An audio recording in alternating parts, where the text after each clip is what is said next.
la petite bleue. Go away, go away. Bon allez, je recommence parce que La tente rouge. la GoPro elle a affiché peut-être le vent. Tu vois le vent qu'il y a?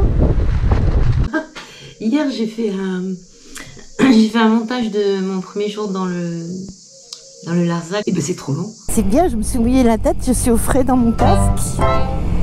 Je sais pas si je vais trouver à manger là. Pas sûr. Un petit différent avec un papillon. Voilà. Allez, va-t'en papillon. Ah.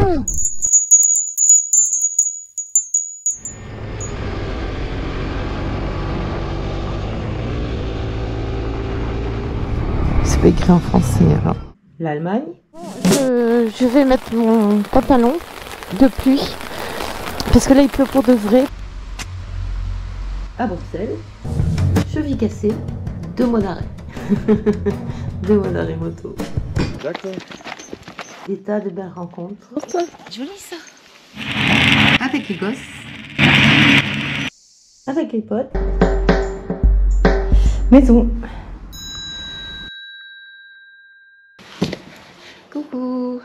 Il fait un temps splendide, je sais pas, il fait au moins 20 degrés dehors, là. Au soleil en tout cas. Donc je vais faire un petit tour à la Ciotat. J'avais envie d'aller manger une glace, mais je bouffe trop en ce moment, il faut que je m'arrête. Donc je vais aller à la Ciotat, mais je vais pas manger une glace.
Madame GoPro a figé. Elle devient très sensible au vent, cette dame, cette demoiselle GoPro. Je sais pas depuis quand elle filme plus. Bon bah, on repart d'ici. Là, je suis sur la petite route qui mène depuis le circuit du Castellet jusqu'au petit village de Céreste et après ça redescend sur la Ciotat.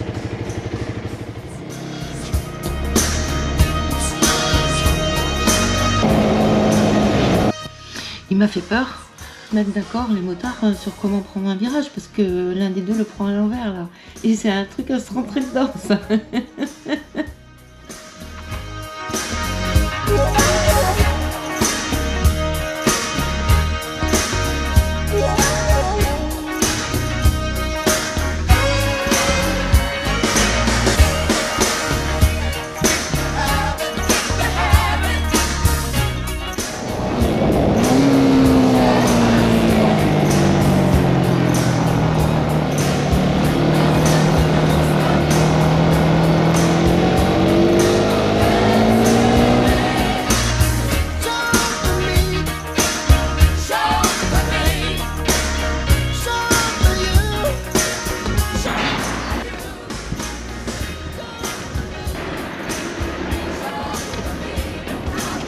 Ah putain.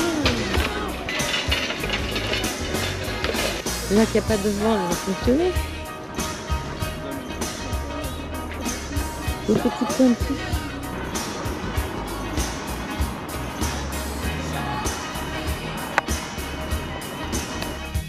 Regarde ce que je vois.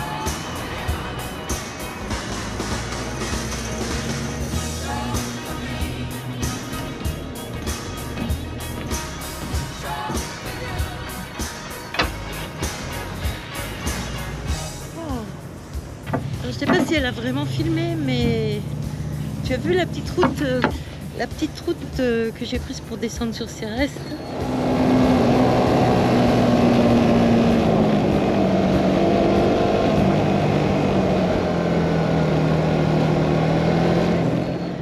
C'est là où j'ai appris à faire des virolos en moto. Je devais avoir, je sais pas, la moto depuis un mois. Et un pote m'a emmené là-bas pour m'apprendre à tourner dans les virages, à prendre des virages sans avoir peur. C'était en plein été.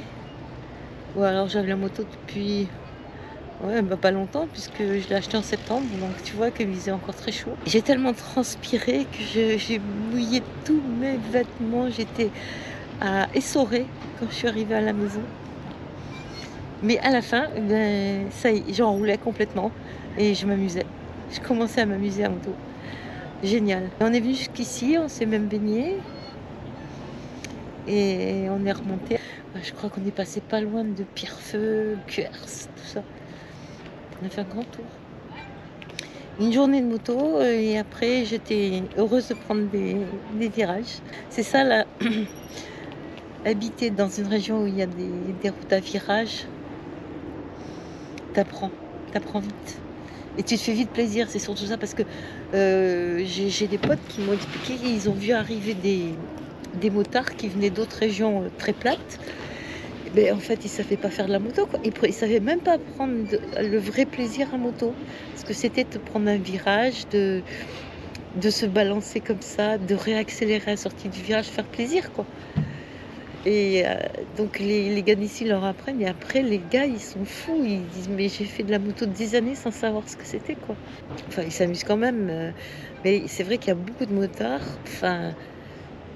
J'ai vu beaucoup de motards et quand je rencontre des motards qui comparent ensemble, je me rends compte qu'ils s'amusent juste à foncer dans les lignes droites, quoi.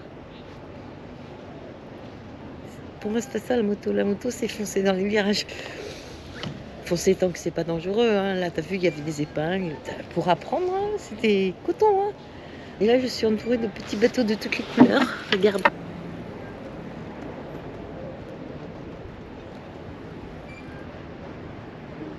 Sympa, hein? Très joli. Alors, à rouler, il fait frais quand même, parce qu'en fait, c'est le soleil qui est chaud. Le fond de l'air, c'est celui de l'hiver encore. Donc, quand tu roules, t'as plus le soleil, il te tape plus dessus. Tu sens juste le fond de l'air, et là, il fait quand même frais. Et puis, on va aller se boire un café. Qu'est-ce que t'en penses? Oui, donc c'est pas un thé, c'est un café.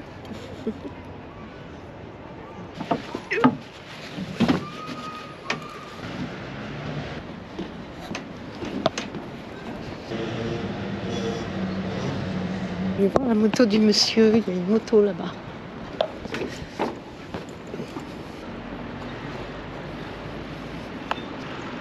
Sa petite Yam.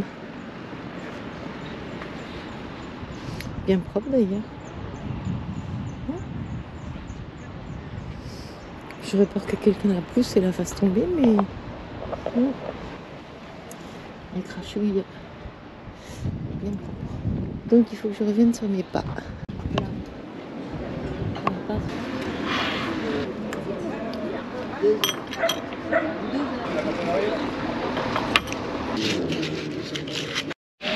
Ça, c'est la petite place italienne. Apparemment, il y a des commerces italiens. Enfin, à consonance italienne.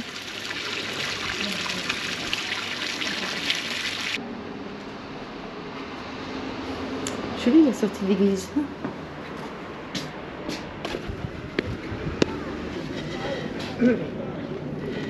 Et tu vois, on est vendredi, 3h de l'après-midi. Il y a beaucoup de gens qui se baladent. Je crois qu'un pays qui travaille plus, c'est sa mort hein, dans les conditions actuelles, à mon avis. Hein. Enfin, c'est très bien si les gens arrivent à survivre sans travailler, c'est parfait, mais je me demande si c'est une bonne chose, quoi, pour un pays. En tout cas, c'est comme ça qu'on va vers l'esclavage. Hein. Bon, le travail est un esclavage aussi, quelque part. Quand on n'aime pas ce qu'on fait et qu'on est obligé de le faire pécuniairement. Ça, c'est un esclavage violent même. Mais bon, il y a beaucoup de gens quand même qui font ce qu'ils aiment, ou presque. J'ai vécu à une époque aussi où on pouvait changer de boulot. Quand j'avais 18 ans, moi, je quittais un boulot, le lendemain, j'en avais un autre. Hein. Et je me présentais direct dans les entreprises. Ils te disaient oui tout de suite. Ils cherchaient toujours quelqu'un. J'ai fait plein de boulot. Mais plein, hein. Aussi bien du dessin sur... je préparais les imprimeries des tissus. C'est-à-dire qu'on était au-dessus, sur une vitre et la vitre était posée sur un néon et on avait des espèces de transparents, de plastique transparent sur lesquels il y avait juste les contours de ce qu'on devait remplir en couleur. C'était assez sympa, mais alors qu'est-ce que ça faisait mal aux yeux. T'étais les yeux sur le néon, tu vois. Et après, je sais pas, ils imprimaient ça sur les tissus, cette espèce de plastique transparent. Ils allaient l'imprimer sur les tissus. Et après, le temps, quand je trouvais pas un boulot qui me plaisait, à part une fois où j'ai travaillé dans une boucherie à Marseille, rue du Poids de la Farine. Une des très très vieilles rues de Marseille. Mal famé au possible, le gars, il avait un énorme... il recevait des trucs entiers, des abattoirs, tu vois. Et il le débitait pour les magasins. Donc il le débitait en gros morceaux. Et je faisais la compta là-bas. Sa secrétaire, c'était sa petite amie. Elle était moche comme un pou. Lui, je t'en parle même pas. Et un jour, il a commencé à dire, bon moi je sais jouer aux dames. À Marseille, ça veut tout dire. Je suis partie. C'est vraiment le seul boulot que j'ai pris parce que j'étais obligée, que j'étais seule avec mes 4 mômes à l'époque. Ça dure un mois. Après, j'ai trouvé un boulot sympa. Où j'étais ma propre chef. Je venais travailler, même la nuit des fois, pour taper des factures, des crédits documentaires, des trucs comme ça. J'appelais la patronne, le patron. C'est bien, j'étais même payée en plus. J'ai fait ça 10 ans. Et c'est après que je suis rentrée dans la police. Il fallait que j'essaye ça. Ça m'a apporté beaucoup de choses. Voir l'envers du monde, il faut le faire de temps en temps. Disons, je te raconte ma vie aujourd'hui. Bon, je vais aller reprendre la moto.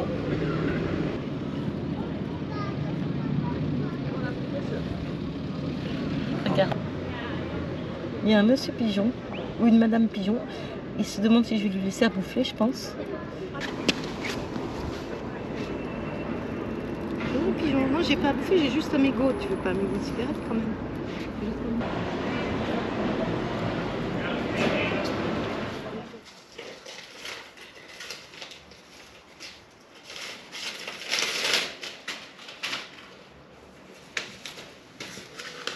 Comme tout le monde passe sans ZFE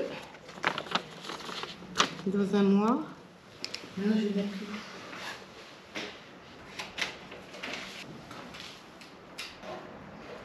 Espresso 7e. Ouais. Ouais. À plus.